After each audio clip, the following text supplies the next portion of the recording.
कसले कति कहाँ भ्रष्टाचार गरे, कहाँ पैसा लुकाएको छ भनेर खोजी गर्यो भने खरबौँ रुपियाँ नेपालको आस्था आउँछ यहाँ।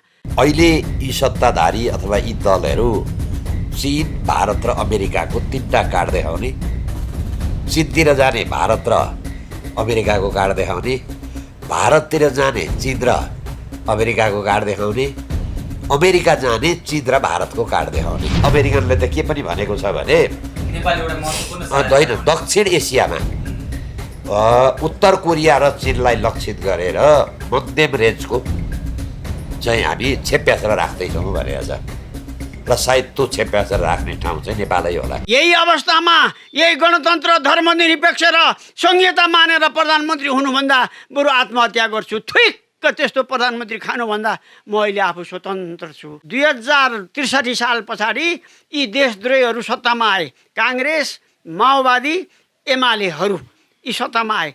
भन्नुहोस् यो 12-13 वर्षको समयमा यिनीहरूले के विकास गरे देशको लागि? तर ओली त पछि माओवादीसँग आफैले आतङ्ककारी भनेको शक्ति, देशद्रोही शक्तिसँग केपी ओलीले हात मिलाएर संयुक्त सरकार गठन गरेर नेपाल कम्युनिस्ट पार्टी बनाउँछ भने यसो हेरे त ओली त मौरीको हुलमा त रहिन रहेछ, ओली त झिँगाको हुलमा पो मिसिएर गएको रहेछ।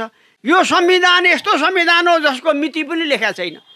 अरू कुनै पनि पहिलाको संविधानमा 2047 सालको संविधान, 2015 साल, 2019 साल, 2004 साल नेपाल भन्ने देशको अस्तित्व, नेपालको हिन्दू अधिराज्य र विश्वको एकमात्र हिन्दू राजालाई कायम गरेपछि मात्रै, अघि मैले सुरुमा भनेको एभरेस्ट, बुद्धको भूमि, जानकी धाम, अनि यो राष्ट्रिय पोसाक, अनि हाम्रा ती विभिन्न के अरे देवस्थलहरू अनि हाम्रा हिमस्थलहरू सबै सुरक्षित हुन्छन्। जुनसुकै नक्सा भए पनि केपी ओलीको अफिसमा नक्सा होला, के हेरिबसेको छ केपी ओलीको सल्लाहकारहरूले? मलाई त लाज लाग्छ।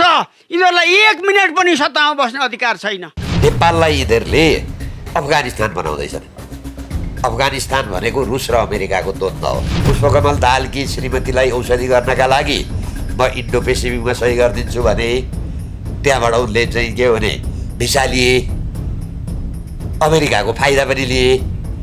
चीनसित गए, कहाँ म त एक चीन नीतिको छु भने, भारतसित गयो, नेपालले परराष्ट्र नीति र वैदेशिक तपाईँको सुरक्षा त भारतलाई जिम्मा दिन्छ भनेर पुष्पकमल दाहालको प्रधानमन्त्रीत्व कालमा उहाँले गरेको संयुक्त प्रेस विज्ञप्तिमा यो कुरो लेख्नुभयो। पुष्पकमल दाहाल पनि होली वाइनवाला हो, बाबुराम भट्टराई पनि होली वाइनवाला हो र खड्ग होली त 3 दिन सोल्टी होटेलमा होली वाइनकैमा डुबेर त्यही सुते। यी नेता, यो व्यवस्था र अहिलेका सत्ताधारीले यो देशलाई बडखारामा हाले। अब देशलाई धेरै अप्ठ्यारो अवस्थामा पुर्याए र कुनै पनि दिन नेपाल अफगानिस्तान हुन सक्छ। चीनको दुर्भाग्य भन्नुहोस् न, 5000 थान पाए पाल र 25 करोड पैसा चीनले दिनु भनेको योभन्दा ठुलो बेइज्जत यो सरकारको अरू के हुन सक्छ?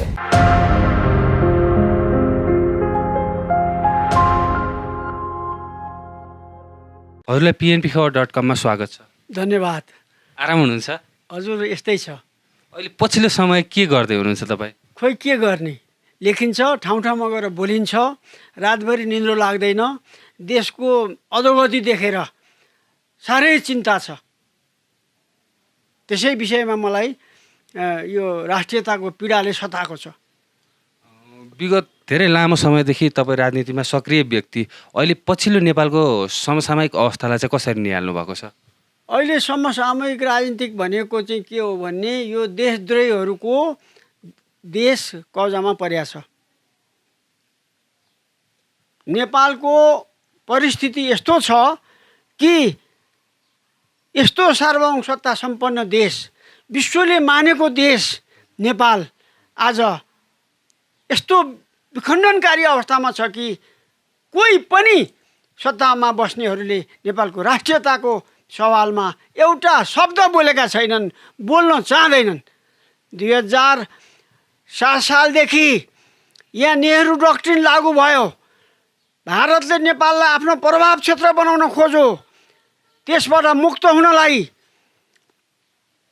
यहाँ कसैले पनि चासो राखेनन् र आखिरी 2017 साल पुष्य गते राजा महेन्द्रबाट कदम चालियो। जुन कदम राजा महेन्द्रले चाले त्यो नेपाली काङ्ग्रेसको प्रतिकूल जस्तो देखिए तापनि वास्तवमा त्यो भारतीय विस्तारवादको भारतीय हस्तक्षेपको विरोधमा राजा महेन्द्रले कदम चालेका थियो। तपाईँलाई थाहा छ राजा महेन्द्रले कदम चालेपछि 2018 सालमा भन्दा 2017 सालभन्दा अगाडि भारत नेपालको एक जिल्लाबाट अर्को जिल्लामा जानलाई भारतकै बाटो भएर जानु पर्थ्यो। कति असुरक्षा थियो होला। राजा महेन्द्रले 18 सालमा गैँडाकोटमा पूर्व पश्चिम राजमार्गको शिलान्यास गरेर राजा महेन्द्रले मेचीदेखि महाकालीसम्मको महेन्द्र राजमार्गको निर्माण गरे। 2017 साल अगाडि नेपालमा चाहिँ सारा भारतीय रुपियाँहरू चल्थे। नेपाली मुद्रा त त्यही मालबो तिर्ने बेलामा मात्रै खोजेर लगिन्थ्यो। अब त्यो भारतले मुद्रा चाहिँ सारा मेची महाकाली आफ्नो प्रभुत्वमा राखिसकेका थियो। त्योबाट मुक्त हुन अति आवश्यक थियो। राजा महेन्द्रले बिना शर्त नेपाली मुद्रालाई कार्यान्वयन गरे र अनिवार्य बनाए। त्यस्तै नेपाली यहाँ हिन्दी भाषा प्रचलनमा थियो। नेपालमा पृथ्वीनारायण शाहका पालाभन्दा अगाडिदेखि प्रचलित नेपाली भाषा चाहिँ एकदम बडो सङ्कटमा परेको अवस्थामा राजा महेन्द्रले मेची महाकाली नेपाली भाषालाई सरकारी लेखापारीको भाषामा त थियो, अरू अनिवार्य गराएर सरकारी पाठ्यक्रममा पनि नेपाली भाषालाई अनिवार्य गराए। अहिले पछिल्लो समय 62-63 आन्दोलनपछि जसरी राज संस्था हट्यो, के कारणले चाहिँ राज संस्था नेपालमा हटाउन सकेन त? म यो सक्छु, तपाईँलाई सुन्नुहोस्। अनि त्यहाँबाट भारतीयहरूले नेपालको जग्गा सारा किन्ने स्वतन्त्र थिए। 17 साल अगाडि राजा महेन्द्रले 18 सालमा नेपालको नागरिक नभएको मान्छेहरूलाई जग्गा किन्न नदिनु भनेपछि भारतीयहरूले जग्गा किन्न पाएनन्। हेर्नुहोस्, र यहाँनिर भारतीय फौज बस्थ्यो उत्तरी चेकपोस्टमा। के अरे तपाईँको त्यो यहाँनिर यो त्रिभुवन राजपथ बनाएका फौजहरूलाई नै त्यहाँ लगेर राखियो, त्यो चेकपोस्टको नाममा राखियो। हेर्नुहोस्, र त्यो चेकपोस्ट त्यहाँनिर राखेपछि चीनसँग पनि हाम्रो सम्बन्ध के अरे असन्तुलित हुने अवस्था आयो। त्यसैले त्यसलाई चाहिँ राजा महेन्द्रले बिना शर्त कृष्णदेव बिष्ट प्रधानमन्त्री भएको बेलामा हटाउन लगाए। यो परिस्थितिबाट नेपालको राष्ट्रियता सुरक्षित भएको अवस्था थियो। हेर्नुहोस्, अब त्योबाट तपाईँको राजा महेन्द्र बहुदलका विरोधी पनि होइनन्। उनले बहुदलीय व्यवस्था दिनलाई नयाँ संविधान ड्राफ्ट गर्ने अवस्थामा आइसकेका थिए। बिपी र राजा महेन्द्रको पछिल्ला दिनमा चाहिँ त्यति ठुलो झगडा थिएन। तर तपाईँलाई मान्छे बिपी कोइरालालाई चाहिँ रिसले के अरे आफ्नो के अरे सत्ताको मोहले राजा महेन्द्रले चाहिँ यसरी चाहिँ संसद विघटन गरे भन्छन्। त्यसो हुँदै होइन। राजा महेन्द्रले संसद विघटन गरेर प्रधानमन्त्री बिपी कोइरालालाई यो सिंहदरबारको पुतली बगैँचामा राखेको थियो 45 दिनसम्म। कयौँ सहयोग माग्नुभयो राजा महेन्द्रले, तपाईँ आऊ सहयोग गर भन्दा त्यो बिपी कोइरालाले विघटित पार्लियामेन्टलाई बिउताई बक्सियो भने आउँछु भनेपछि कुरा मिलेन र अनि मात्रै जेलमा जानुपर्ने स्थिति आउँछ। हेर्नुहोस् है, र यो कुरा छ। बिपीको अन्तिम टाइममा पनि उनले चाहिँ नेपालमा राज संस्था रहेन भने नेपाल भन्ने देश रहँदैन भने त्यो राजासँगको उनको वितृष्णा होइन, राजासँगको उनको विरोध होइन, निरङ्कुशताका समर्थक थिएनन्। त्यसको लागि बिपीलाई पनि हामी सम्मान गर्छौँ। अहिले अब पछिल्लो समय किन यस्तो भइरहेको छ त? देशभक्तिको कुरा आउँछ, राष्ट्रियताको सवालमा चाहिँ किन चुकिरहेको छ त? अब तपाईँलाई फेरि मैले दोहोऱ्याएर भन्नु पर्यो, धेरै ठाउँमा भनिएको छु। यो नेपाल भन्ने देश विश्वको नजरमा किन आँखो भयो, यसको प्रश्न हामीले निकाल्नु पर्यो। आँखो किन भएको? एभरेस्ट भएर, बुद्धको भूमि भएर, कि जानकी धाम भएर, कि मुक्तिनाथ भएर, कि बारा क्षेत्र भएर, कि नेपालीहरूले लाउने राष्ट्रिय पोसाक, स्वाही मान्छेले लाउने साडी चोलोको एउटा आफ्नो पहिचान र पहिरन भएर, के कारणले त यो मानेको त यो भएर हो? होइन नि। के भएर भने विश्वले मानेको र विश्व अहिले चाहिँ त्यसको विरुद्धमा लागेको कारण एउटै हो। नेपाल विश्वको एकमात्र हिन्दू राजा भएको देश र नेपाल विश्वको एकमात्र हिन्दू अधिराज्य भएको देश। पृथ्वीनारायण शाहका पालादेखि स्थापित, पृथ्वीनारायण शाहले थुप्रै हिन्दू राज्यहरूलाई एकीकरण गरेर बनेको पृथ्वीनारायण शाहका पालादेखि स्थापित भएको नेपाल हिन्दू अधिराज्य। अहिले त नेपाल अब धर्मनिरपेक्षतामा गइसकेको अवस्थामा अब फेरि पनि नेपाल हिन्दू राष्ट्रको पुनर्स्थापना हुन सक्छ त? तपाईँलाई म भन्छु, यो दुईटा चिज संसारको लागि आँखो भयो। नेपाललाई मान्ने हिन्दू राजा र हिन्दू अधिराज्य भएको कारणले विश्वले मानो। हेर्नुहोस् है, यद्यपि नेहरूले नमाने तापनि पछि राजा महेन्द्रले पृथ्वीनारायण शाहका पालादेखि स्थापित भएको हिन्दू अधिराज्यलाई 2019 सालको संविधानमा राखेपछि भारतीय जनताले हमारा एकमात्र हिन्दू अधिराज्य हिन्दू राष्ट्र नेपाल है, हमारा एकमात्र हिन्दू सम्राट राजा महेन्द्र है भने तमाम हिन्दूहरूले राजा महेन्द्रका डरले के अरे हिन्दूहरूका भारतका हिन्दूका डरले नेहरूले राजा महेन्द्रले आफ्नो समयभरि जे गरे त्यो कुरामा कुनै दिन नेहरूले विरोध गरेन। त्यो अराष्ट्रिय तत्त्वको केस भन्ने बोर्डरमा बसेर नेहरूको सहयोगमा हतियार दिएर जुन आतङ्क मचाइयो त्यो पनि नेहरूले स्थगित गरे। कुरा यस्तो छ। त्यसो भएको हुनाले अब पछि क्रमिक रूपमा चाहिँ फेरि राजा महेन्द्रको स्थापित गरेको पञ्चायत व्यवस्थालाई पछि राजा वीरेन्द्रले पनि त्यही हिसाबले परिमार्जित गरेर चलाउन खोजेको थियो। तर भारत र नेपाली काङ्ग्रेस र वामपन्थीहरू मिलेर आन्दोलन गरे भारतको सहयोगमा र 46 सालमा बहुदलीय व्यवस्था आयो। त्यो बहुदलीय व्यवस्था आउँदाखेरि नेपालको राष्ट्रियता, राजतन्त्र, प्रजातन्त्र र हिन्दू अधिराज्य बीच समन्वय र सन्तुलन गर्ने शर्त थियो र त्यो भयो। तर गिरिजाप्रसाद कोइराला प्रधानमन्त्री भएपछि त्यो सबै कुरालाई बाइपास गरेर उनले देशभित्रका उद्योग धन्दा सम्पूर्ण बेचेर देशलाई बेकारी बनाए र देशलाई सम्पूर्ण इन्डियनकरण गराए। त्यो हिसाबले गर्दाखेरि त्यो परम्परा कायम रहिरह्यो। अनि उनले कम्युनिस्ट भनेर गिरिजाले देख्नै सकेनन् र कम्युनिस्टहरूलाई जहाँ छ जहाँ भेटेसम्म त्यस्तै सिडियो, त्यस्तै प्रहरीहरू पठाएर ती कम्युनिस्टहरूलाई मास्ने काम गरियो। त्यो अत्याचारको पराकाष्ठ नागेपछि माओवादी जन्मियो। त्यो सुरुमा त हामीले माओवादीलाई समर्थन गरेका थियौँ, किनभने यो काङ्ग्रेस र एमालेको कुशासनको विरुद्धमा निठेको माओवादी भनेर बाबुराम भट्टराईको पक्षमा मैले धेरैचोटि लेखेँ। तर अब तपाईँ हेर्नुहोस्, यो विकसित हुँदै गएपछि त्यो बाबुराम भट्टराई लगायत चाहिँ प्रचण्डहरू यो माओवादीका यी सरदारहरूलाई त भारतीय गुप्तचर संस्थाले मोबिलाइज गरे छ। गुप्तचर संस्था भन्नाले रहेको डिजाइनमा मोबिलाइज गरे छ। हेर्नुहोस्, अब त्यो भारतीय गुप्तचर संस्थाले मोबिलाइज गरेपछि भारतीय गुप्तचर संस्थाको पछि प्रमुख भए भारत सरकारको। यहाँ नेपालमा चाहिँ पी हर्मिज भन्ने यहाँ चाहिँ प्रमुख थिए। त्यो क्याथोलिक, बाबुराम भट्टराई क्याथोलिक। यहाँ माओवादी विद्रोह हुँदाखेरि उसैको निर्देशनमा चाहिँ बाबुराम भट्टराई सक्रिय भएको रहेछ। त्यो धेरै दुःखको कुरा छ। यहाँ हेर्नुहोस्, र त्यो दरबार हत्याकाण्ड भएपछि तपाईँको के अरे बाबुराम भट्टराईलाई र माओवादी सबैलाई चाहिँ के अरे त्यो पी हर्मिज चाहिँ सरुवा भएर गएपछि अनि उनीहरू मार्फतै इन्डियामा लगेर पाली हुर्काई तालिम दिएर माओवादीलाई राखियो।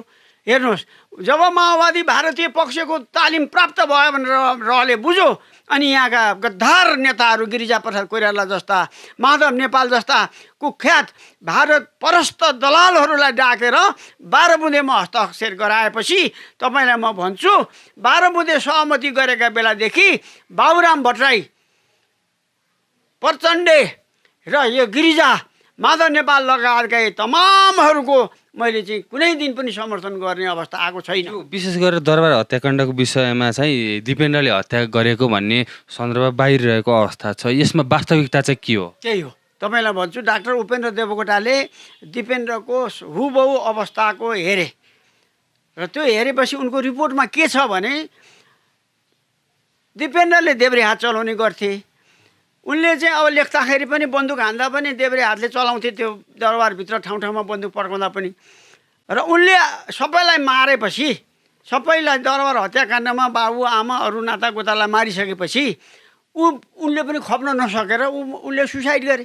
अब सुसाइड गर्ने मान्छेको के हुन्छ भने परबाट दिपेन्द्रलाई अरूले हाने भए गोली लाग्दाखेरि सानो गोलीको हुन्छ, त्यो गोली निक्लिँदाखेरि ठुलो हुन्छ, भुवाङ हुन्छ।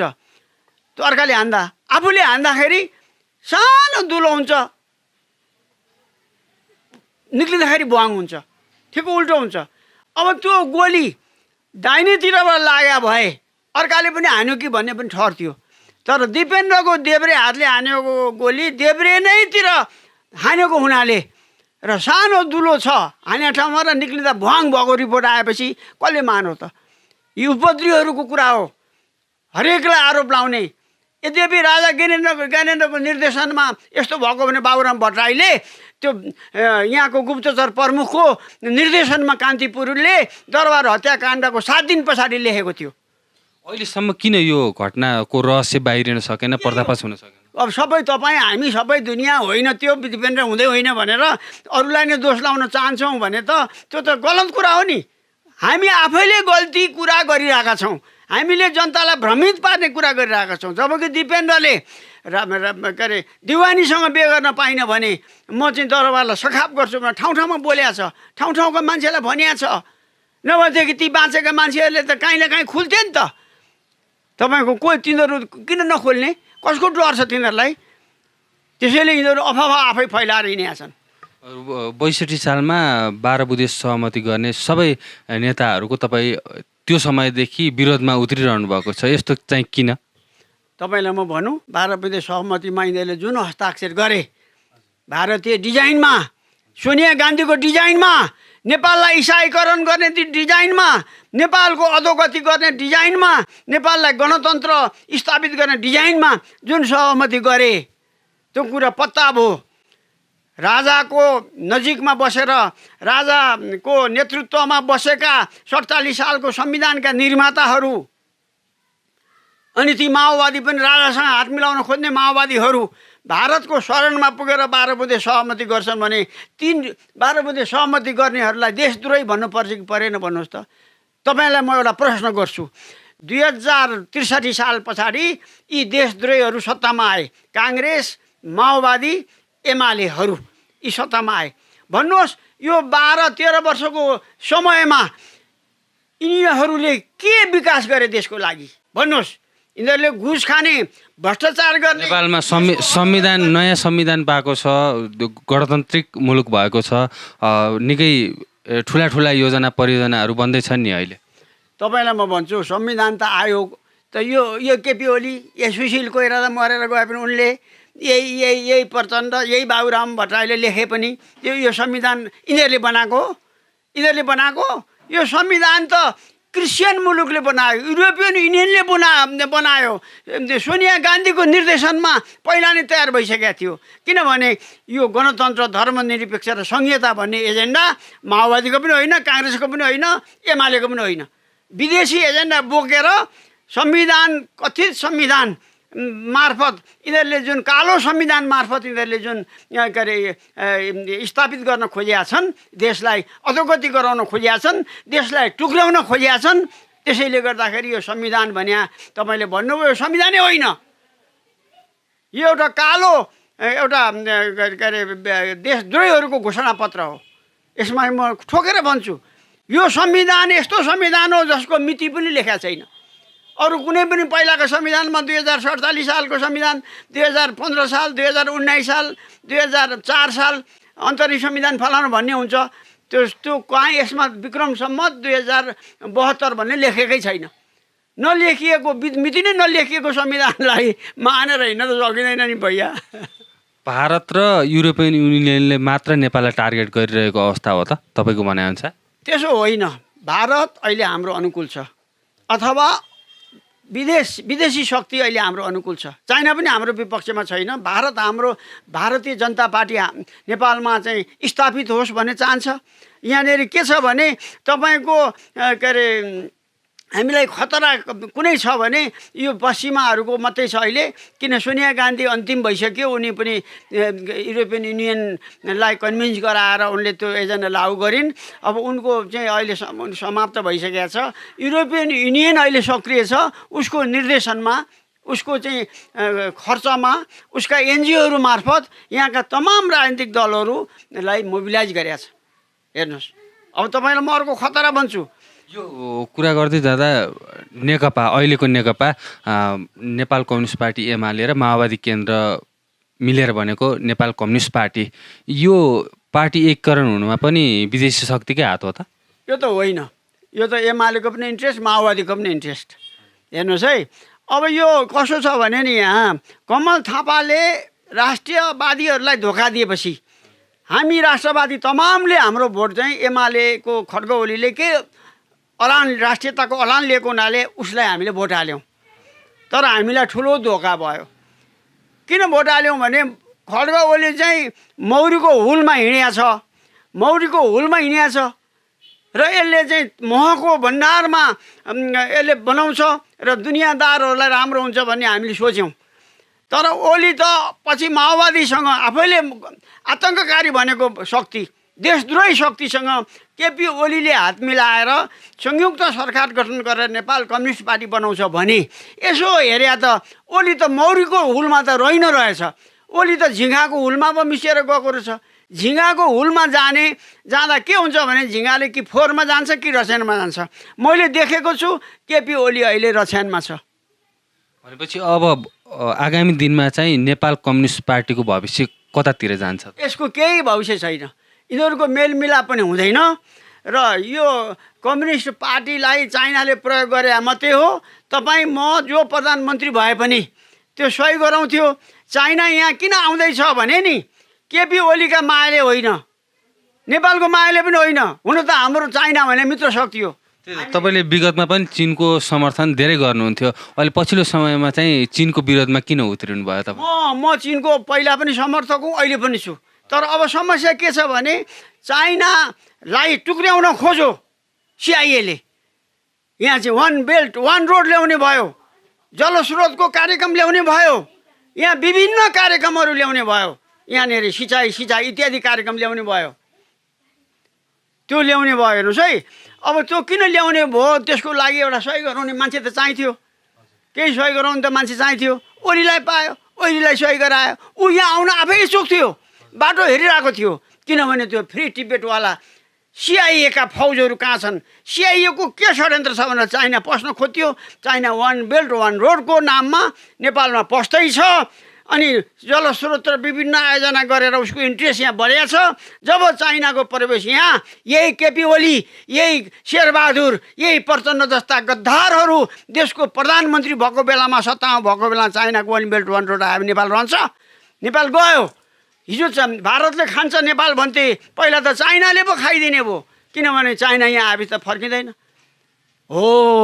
तपाईँले जब यो देशमा राजतन्त्र र हिन्दू अधिराज्य छ, हाम्रो मेरुदण्डको रूपमा हाम्रो स्थापित मान्यताको जुन आधार छ त्यो नेपालमा स्थापित हुने बित्तिकै त्यो वान बेल्ट वान रोड र चाइनाको आगमन चाहिँ नेपालमा उपलब्धिको रूपमा जान्छ। हेर्नुहोस्, तपाईँले देश डुब्न लाग्यो भनिरहनु भएको छ, यही चाइना आउने वान बेल्ट वान रोडकै कारण देश डुब्न लागेको हो त? अब तपाईँले फेरि उल्टो सोध्नुभयो। अब यही नेतृत्व भएका बेलामा चाइनाको यहाँ प्रवेश भयो भने के त्यो भारत चुप लाएर बस्छ? अमेरिका चुप लाएर बस्छ? अनि यहाँ विश्वको युद्ध हुनसक्छ, रणभूमि हुने भयो विदेशीको।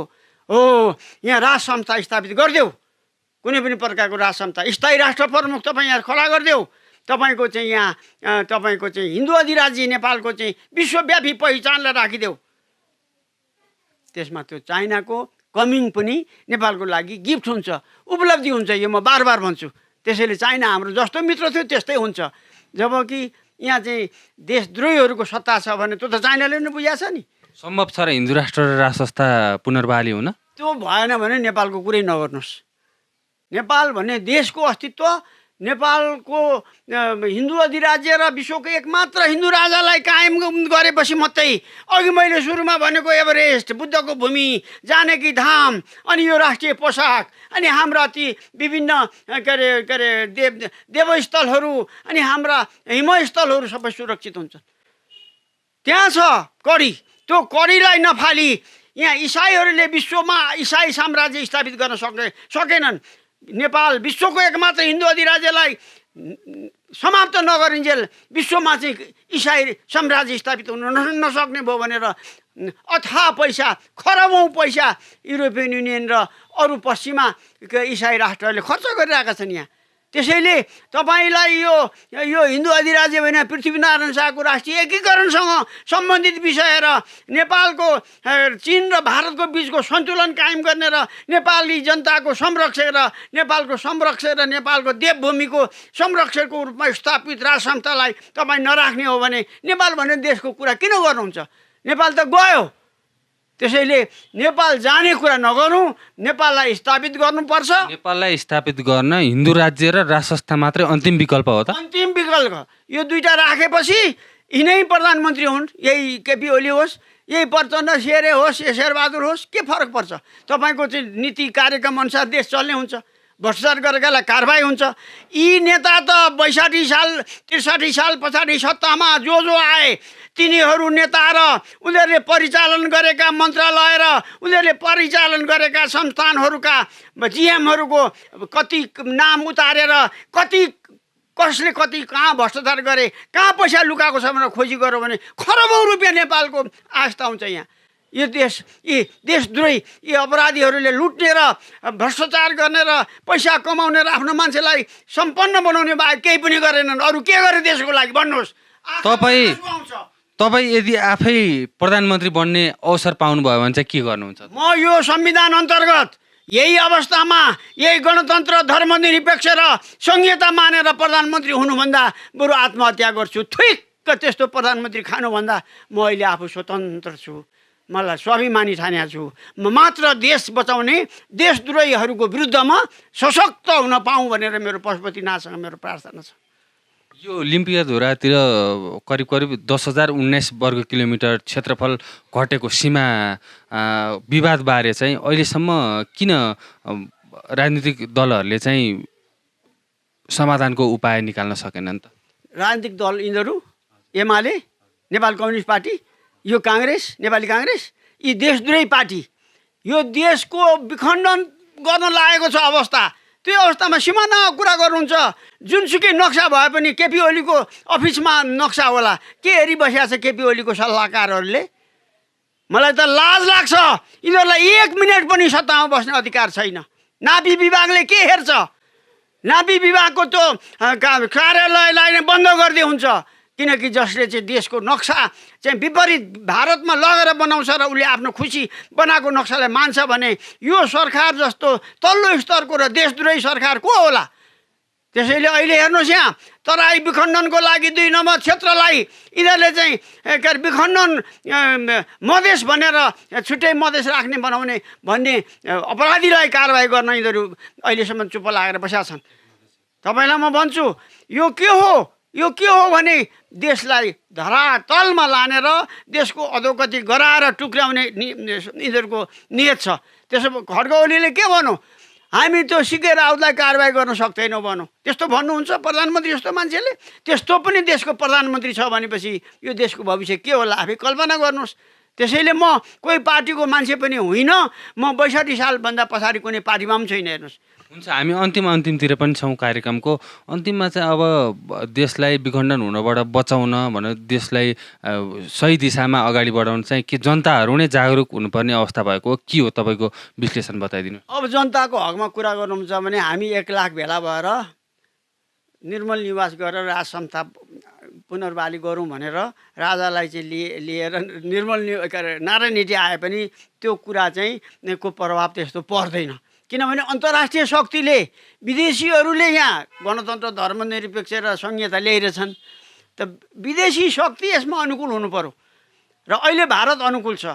भारतको बिजेपी सरकार अनुकूल नभए अस्ति राजा ज्ञानेन्द्रलाई उडिसामा जाँदा हिन्दू सम्राट, हिन्दू श्री 5 महाराधिराज भनेर त्यो के भने पदासीन राजाको रूपमा हैसियतमा व्यवहार गरे। त्यो कुरा त भारतको बिजेपी यो मोदीको के अरे नरेन्द्र मोदीको तपाईँको चाहिँ मन्त्रालयबाट नलेखिकन, गृह मन्त्रालयबाट नलेखिकन त्यो कुरा त हुँदैन। मोदीले नेपालमा हिन्दू अधिराज्य र राज संस्था रहेन भने भारतले खान पाउँछु भन्ने इन्टेन्सन छ जस्तो मलाई लाग्दैन। तर ऊ किन बोलिरहेको छैन भने आदित्यनाथ जस्तो नेपालमा राजा, हिन्दू अधिराज्य र राज संस्था हुनुपर्छ भनेर उत्तर प्रदेशको मुख्यमन्त्री बोल्छन्।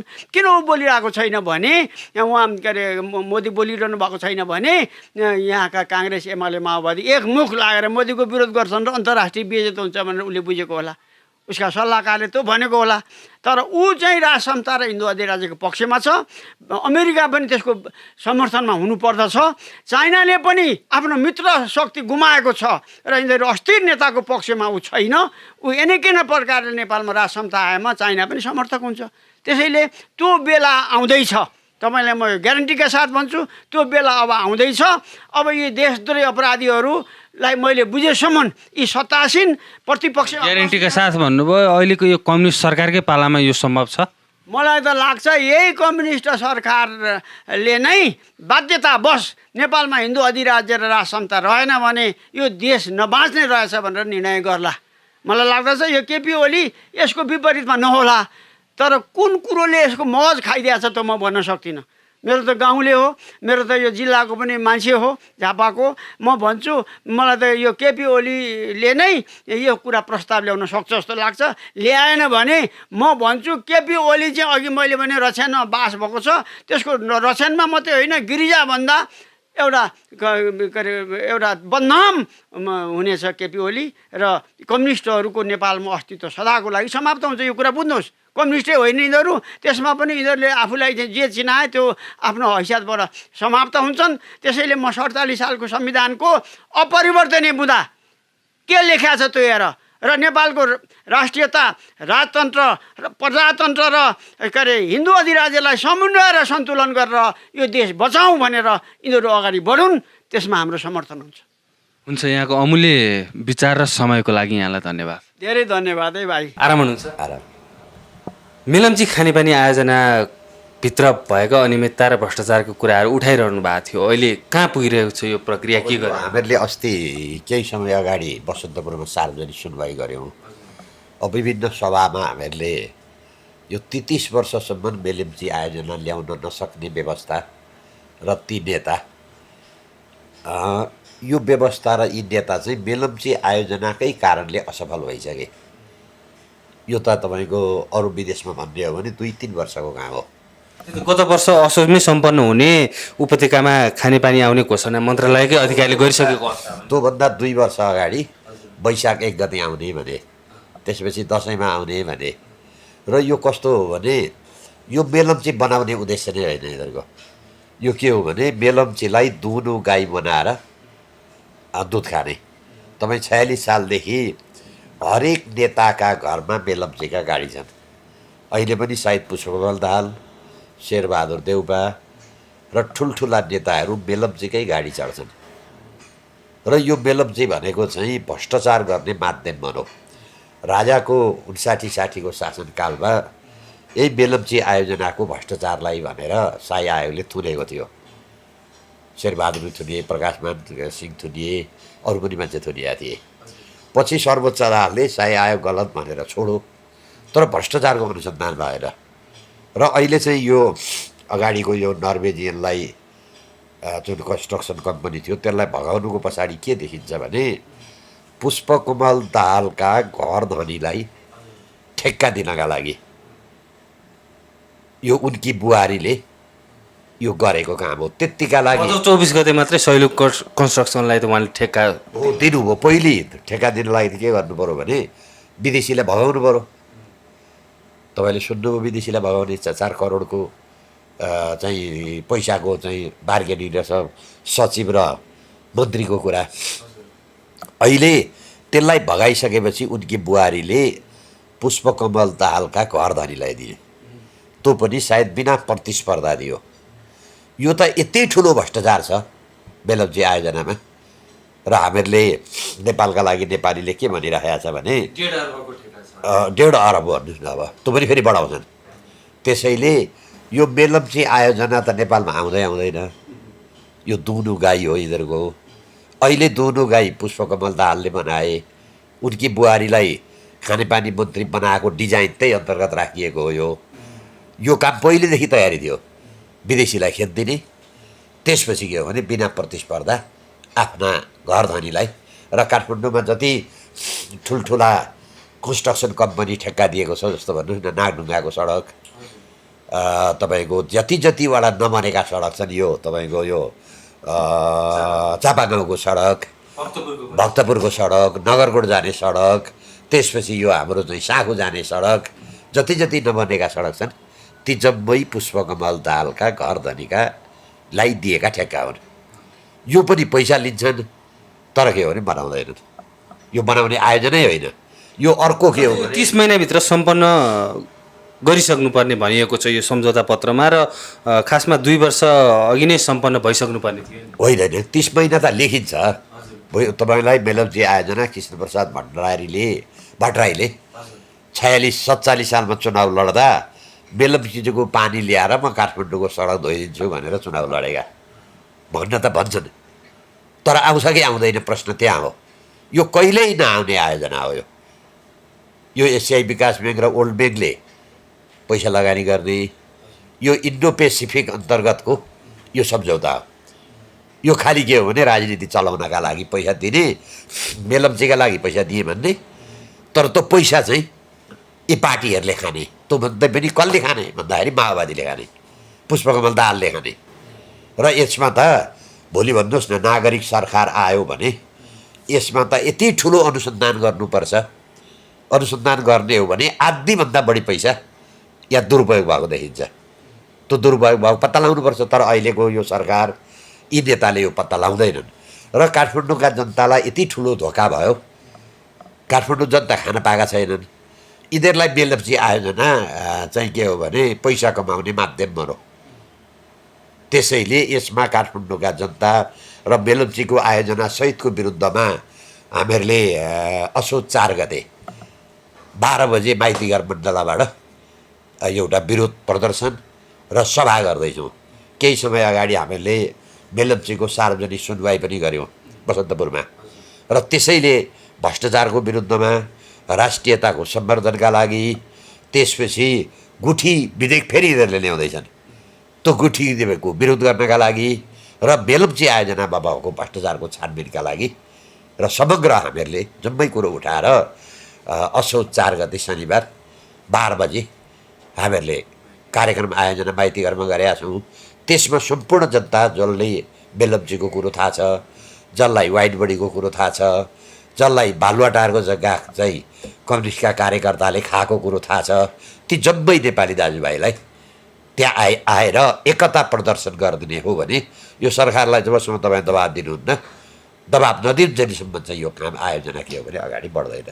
हालसालै मात्रै चिनिया विदेश मन्त्रीको नेपाल भ्रमणको क्रममा उहाँले नारायणी दरबार पनि अवलोकन गर्नुभयो, भक्तपुर दरबार क्षेत्र पनि अवलोकन गर्नुभयो।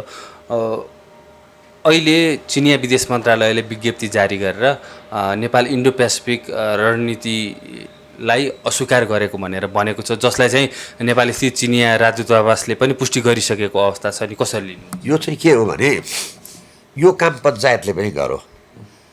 चीन भारतको बिचमा कार्ड खेल्ने अहिले यी सत्ताधारी अथवा यी दलहरू चीन, भारत र अमेरिकाको 3टा कार्ड देखाउने, चीनतिर जाने भारत र अमेरिकाको कार्ड देखाउने, भारततिर जाने चीन र अमेरिकाको कार्ड देखाउने, अमेरिका जाने चीन र भारतको कार्ड देखाउने।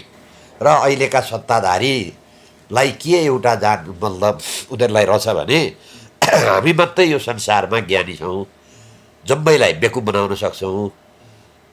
अब अमेरिकनलाई ल्याएर इन्डो पेसिफिक अन्तर्गत यहाँ बेस क्याम्प दिने, बेस राख्न दिने, चाइनिजलाई तिम्रो क्षेत्रलाई हामी केही पनि गर्न दिउन एकचिन नीति भन्ने, भारतलाई पनि तिम्रो जलस्रोत तिमीलाई दिइहाल्छौँ भनेर जम्मै तिनैलाई बेकुब बनाउने। अब यो बेकुब बनाएको कुरो चाइनिजले पत्ता लगायो। यतापट्टतर्फ इन्डो पेसिफिक बेस सम्झौता पनि गर्छन् र अमेरिकनले त के पनि भनेको छ भने होइन, दक्षिण एसियामा उत्तर कोरिया र चीनलाई लक्षित गरेर मध्यम रेन्जको चाहिँ हामी क्षेप्यास्त्र राख्दैछौँ भनेको छ। र सायद त्यो क्षेप्यास्त्र राख्ने ठाउँ चाहिँ नेपालै होला। त्यो स्टेजसम्म चाहिँ हाम्रा सत्ताधारीले अमेरिकनसँग सम्झौता गरेका छन्। अनि चीनलाई के भन्छन् भने तिमीलाई चीन एक नीति हामीले मान्छौँ भन्छन्। अब चीनले के गरौँ भने यहाँ भेट्दाखेरि त त्यही भने हामी त पेसिफिकमा जाने होइन, हामी त चीन एक नीति मान्छौँ भनेपछि उसले त्यो कुरो आफ्नो वक्तव्यमा हालिदिएपछि अमेरिकन गभर्मेन्ट अहिले के हो भने तिम्रो कुरो के हो पार भनौँ। अब सरकार फस्यो। अब सरकारले कि अमेरिकन लाइन समाउनु पऱ्यो कि चीनको लाइन समाउनु पऱ्यो। अब अमेरिकन लाइन समायो चीन रिसाउँछ, चीनको लाइन समायो अमेरिका रिसाउँछ। र अहिले यो देशलाई यसरी एउटा कुनै शक्ति राष्ट्रको पोल्टामा पार्नु असंलग्न परराष्ट्र नीति धेरै अगाडिदेखिको नीति थियो। त्यही अन्तर्गत चल्नुपर्नेमा कहिले भारतसँग नजिक जाने, कहिले चीनसँग नजिक जाने, कहिले चाहिँ अमेरिकासित नजिक जाने र यिनीहरूले हरेक देशलाई हामीहरूले जुन बेकुब बनाइराखेका छौँ भन्ने जुन सोचाइ हाम्रो सत्ताधारीको थियो त्यो सोचाइ गलत हो। र आशंका मलाई के छ भने नेपाललाई यिनीहरूले अफगानिस्तान बनाउँदैछन्। अफगानिस्तान भनेको रुस र अमेरिकाको द्वन्द्व हो। अहिले अमेरिका र चीनको द्वन्द्वमा नजानिदो गरी नेपाल फसिराखेको छ। चेपुवामा परेको हो। चेपुवामा परो। यसलाई पर्दै नपरिकन यी तिनटैलाई के हो भने समन्दुरीमा राखेर यो राज्य चलाउनु पर्नेमा भारतसँग जाँदा भारतसँग नजिक भन्ने, चीनसँग जाँदा चीनैसँग नजिक भन्ने र के हो भने अमेरिकासँग जाँदा अमेरिकैसँग नजिक भन्ने एउटा कस्तो हो भने घटना, एउटी केटीले तीनजना केटासँग लभ गर्दा तिनटैलाई एकदम तिम्रै चाहिँ हो भन्ने पार्छ। तर जब सिन्दुर लाउने बेला आउँछ त्यसपछि त एउटाको सिन्दुर लाउनु पर्यो अनि दुईटा केटा बेको हुन्छन्। यही परिस्थिति अहिले हाम्रो देशको परराष्ट्र नीतिमा छ। हाम्रो देशको परराष्ट्र नीति चलाउने मन्त्री जम्मा 8 कक्षा पढ्नुभएको छ। हाम्रा देशका प्रधानमन्त्री एसएलसी पढ्नुभएको छ। हाम्रा देशका राष्ट्रपति आइए हुनुहुन्छ अरे, आइएसम्मको अध्ययन। यिनीहरूले चलाएको परराष्ट्र नीति योभन्दा के हुन्छ? यति नराम्रोसँग अब नेपाल समन्वयिकतामा आधारित परराष्ट्र नीति चाहिँ किन अवलम्बन गर्न सकेको छैन? होइन, नेपालले किन छ भने यी बढी भाटा भएर। प्रश्न के भनिदिनुपर्छ भने हामी यो तिनटै शक्ति राष्ट्रको पछाडि छैनौँ। तिनटै शक्ति राष्ट्रलाई हामीहरूले यी हाम्रो भूमिबाट प्रतिकूल असर पार्न दिँदैनौँ, तर हामी कसैको निकटमा जाँदैनौँ भनेर समदुरीमा राख्नुपर्नेमा अमेरिकनसित गयो फाइदा लिनलाई। पुष्पकमल दाहालकी श्रीमतीलाई औषधि गर्नका लागि म इन्डो पेसिफिकमा सही गरिदिन्छु भने त्यहाँबाट उनले चाहिँ के भने भिसा लिए, अमेरिकाको फाइदा पनि लिए। चीनसित गए, कहाँ म त एक चीन नीतिको छु भने भारतसित गयो, नेपालले परराष्ट्र नीति र वैदेशिक तपाईँको सुरक्षा त भारतलाई जिम्मा दिन्छ भनेर पुष्पकमल दाहालको प्रधानमन्त्रीत्व कालमा उहाँले गरेको संयुक्त प्रेस विज्ञप्तिमा यो कुरो लेख्नुभयो। नेकपाभित्र पनि जस्तो केपी शर्मा ओली इन्डो पेसिफिक नीति भनौँ भर्खरै मात्रै पाइपलाइन उद्घाटन पनि भएको छ। भारतीय प्रधानमन्त्री मोदीले त प्रिय मित्रलाई भेट्न चाँडै नेपाल आउँदैछु भनेर पनि भनिसक्नु भएको अवस्थामा अब फेरि पुष्पकमल प्रचण्डले यता बिआरआईको पक्षमा जुन कुरा राख्नुभयो नि, नेकपाभित्र पनि त्यो विवाद पहिलेदेखि भनिएको विवाद फेरि त्यो विवाद भन्दा पनि यिनीहरूले दुनियाँलाई बेकुब बनाउन खोजेको यी विवाद होइनन्। र कम्युनिस्ट त तपाईँको के हो भने इन्डो पेसिफिक नै हो। यी पश्चिमा हुन्, यी क्रिस्चियन हुन्, होली वाइनवाला हुन्। पुष्पकमल दाहाल पनि होली वाइनवाला हो, बाबुराम भट्टराई पनि होली वाइनवाला हो र खड्ग होली त तीन दिन सोल्टी होटेलमा होली वाइनकैमा डुबेर त्यही सुते। र होली वाइन भनेको चाहिँ अमेरिका इन्डो पेसिफिक हो। र खालि के हो भने चीन, भारत र अमेरिकालाई तिनटैलाई बेकुब बनाउँछु भन्ने जुन फर्मुला यिनीहरूले प्रयोग गरिराखेका छन् त्यो फर्मुला प्रयोग हुँदैन। यिनीहरू आफू मात्रै बाटा भने चीन, भारत र अमेरिका यिनीहरूभन्दा 100 गुणा बढी बाटा छन्। अहिले फँसे। अब फस्दाखेरि समस्या के आयो भने कि चीनतिर जानु पर्यो कि अमेरिकातिर जानु पर्यो। अब त वक्तव्य त दिनु पर्यो के हो हाम्रो इन्डो पेसिफिक अन्तर्गत। त्यसैले यो के हो भने यो केटाकेटी खेल गरे। यो परराष्ट्र नीतिमा केटाकेटी खेल गर्नु देशलाई दूरगामी असर पर्छ। असर कस्तो पर्छ भने न चीनले विश्वास गर्छ, न भारतले विश्वास गर्छ, न अमेरिकाले विश्वास गर्छ।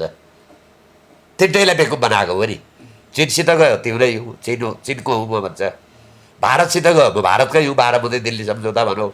अमेरिकातिर गयो म त इन्डो पेसिफिक, मेरो त श्रीमतीलाई औषधि गरिदिएर ल्याएको तिमीले भन्छ। यस्तो के हो भने यो छट्टु ताल भन्छ नि, छट्टु सियालको जस्तो कुरो परराष्ट्र नीतिमा चल्दैन। परराष्ट्र नीति भनेको अहिले पनि पृथ्वीनारायण शाहले भने बमोजिम यो दुई ढुङ्गा बिचको तरुलै हो। त्यो दुई ढुङ्गासँग र अहिले त अर्को तेस्रो ढुङ्गा आयो अमेरिका। यो तिनवटा देशसँग कुनैसँग पनि संलग्न नभइकन असंलग्न परराष्ट्र नीतिमा जानुपर्ने, जब नेपाल संलग्न परराष्ट्र नीतिमा गयो, चीनको अथवा भारतको अथवा के भने अमेरिकाको जुन संलग्न परराष्ट्र नीतिमा गयो, अब यसले नेपाललाई धेरै ठुलो अप्ठ्यारो पार्छ। अब यसको परिणाम बिस्तारो देखिन थाल्छ। अमेरिकालाई सँग नजिक गयो, चीनले सहयोग गर्दैन, चीनसँग नजिक गयो, अमेरिकाले सहयोग गर्दैन। त्यसैले नेपाललाई धेरै ठुलो अप्ठ्यारो। अब कि यी सत्ता यो व्यवस्थै गर, अर्को व्यवस्था आएर यी तिनटै देशसँग चाहिँ समदूरीको सम्बन्ध कायम गर्नुपर्छ, होइन भने यी नेता, यो व्यवस्था र अहिलेका सत्ताधारीले यो देशलाई भड्खारामा हाले। अब देशलाई धेरै अप्ठ्यारो अवस्थामा पुर्याए र कुनै पनि दिन नेपाल अफगानिस्तान हुनसक्छ। चीन र अमेरिकाको द्वन्द्वको परिणाम हामीहरूले भोग्नुपर्न सक्छ। यसका लागि नेपाली जनताले हामी चनाखो भयौँ न भने हाम्रो हालत अफगानिस्तान जस्तै हो। र अफगानिस्तानमा पनि राजा थिए, राजा विदा गरे, हाम्रा देशमा पनि राजा थिए, राजा विदा गरे। परिणाम अफगानिस्तानमा दैनिक 200-400 मान्छे मर्या छ। अब हाम्रो देशमा पनि त्यो हालत आउन सक्ने धेरै ठुलो सम्भावना छ। अब कसरी जोगाउने भन्ने कुरो, यो असफल भएका मान्छेलाई, जसले यो देशलाई लगेर भुङ्रोमा हालो, तिनीहरूलाई पहिले निकाल्नु पर्यो। जो ड्राइभरले गाडी चलाउन सक्दैन, त्यो ड्राइभरलाई पहिले निकाल्नु पर्यो। अनि जान्ने मान्छेलाई ड्राइभरीमा त्यो सिटमा राखेपछि अनि मात्रै गाडी गन्तव्यमा पुग्छ। यिनीहरूले त यो देशलाई यति नराम्रोसँग फसाए नि। अब भोलि त जनताले तय गर्ने कुरो, कसले चलाउँदा चाहिँ यो देश चल्छ। र चीन, भारत र अमेरिकालाई ब्यालेन्स गरेर जसले यो देश चलाउँदैन, कुनै एउटा देशको पनि 1 इन्च पनि नजिक जान खोज्छ अथवा 1 इन्च पनि टाढा जान खोज्छ, यो देश चल्दैन। महेन्द्रले तिनटा देशलाई समदूरीमा राखेर तिनटै देशको बाट आर्थिक फाइदा लिए। अमेरिकनले पनि यहाँ बाटो बनाइदियो, चीनले पनि बाटो बनाइदियो, रसियनले पनि बाटो बनाइदियो, भारतीयले पनि बाटो बनाइदियो। हाम्रो राजमार्गकै, महेन्द्र राजमार्गकै उदाहरण छ नि। यहाँ अमेरिकनले पनि उद्योग लगाइदियो, चीनले पनि गरे, रसियनले पनि गरे। अब अहिले के छ भने न भारतीय सहयोग देखिन्छ, न चीनको सहयोग। चीनको दुर्भाग्य भन्नुहोस् न, 5000 थान पाए पाल र 25 करोड पैसा चीनले दिनु भनेको योभन्दा ठुलो बेइज्जत यो सरकारको अरू के हुन सक्छ। यसको अर्थ के हो भने चीन पनि असन्तुष्ट छ र अहिले मैले देखेको यो सरकारसँग भारत पनि असन्तुष्ट छ, चीन पनि असन्तुष्ट छ, अमेरिका पनि असन्तुष्ट भयो। भारत किन असन्तुष्ट छ? नेपालबाट मेरो सुरक्षामा तलमाथि पर्दैछ है। यहाँ टेररिस्ट आए, भारतीय चाहिँ तपाईँको पाकिस्तानका नक्कली नोट आए, नेपालबाट जति चाहिँ पैसा यो सुन जान्छ त्यो जम्मै भारतमा जान्छ भन्ने उसको तर्क छ। यी सबै पछिल्लो समय विकसित भइरहेका घटनाक्रमले चाहिँ यही व्यवस्था परिवर्तनकै सङ्केत गर्छ। अब त्यो नचाल्नेपछि त व्यवस्था परिवर्तन बाहेक अर्को कहाँ विकल्पको त? जुन व्यवस्थाले देशको परराष्ट्र नीति चलाउन सक्दैन, यिनीहरूले के नीति चाहिँ चलाउँछन् भने भ्रष्टाचार नीति चाहिँ चलाउँछन्। बालुवाटारको जग्गा खान्छन्, व्हाइट बडी खान्छन्, हुँदै हुँदै भाइ जति जम्मै थोक खान्छन्, बेलन चाहिँ खान्छन्। एक दिन कुनै पनि यो देश पनि खान्छन् यिनीहरूले। र राम्रोसँग चलाएन भने यो देश भनेको कस्तो हो भने आकाशमा उडेको प्लेन जस्तो हो। यो अलिकति 1 इन्च तलमाथि तपाईँले गर्नुभयो, यता जाने उता गयो, माथि लानेलाई तल लानुभयो भने यो ठ्याक्रिङ्ग गएर पाहाडमा ठोकिन्छ। जे हालत प्लेन क्र्यासको हुन्छ, जुन चाहिँ एउटा सफा हात लिएर त कुशलता साथ प्लेन चलाउनुपर्छ नि, त्यसरी नै यो देश चलाउनुपर्छ। यो त कस्ताले चलायो भने 8 कक्षा पढेका, एसएलसी फेल, आइए पास गरेका र कस्ता भने जसले यो देशमा 17,000 मान्छे मारो। योग्यता क्षमता नेपालको के भन्दाखेरि मान्छे मार्ने योग्यता क्षमता भएका मान्छेले चलाएको देश, योभन्दा विकल्प अर्को के हुन्छ? त्यसैले नेपाली जनताले ठन्डा दिमागबाट हामीहरूले गलत मान्छेलाई ड्राइभर बनाएर त पठायौँ न। उनले हालेको गाडी न चीनको सहयोग आउँछ, न अमेरिकनको सहयोग आउँछ, न भारतको सहयोग आउँछ। देश त के हो भने आर्थिक रूपमा अब यो जर्जर अवस्थामा जान्छ। त्यसैले मेरो अनुरोध गराए हामी यसमा पनि सचेत हौँ।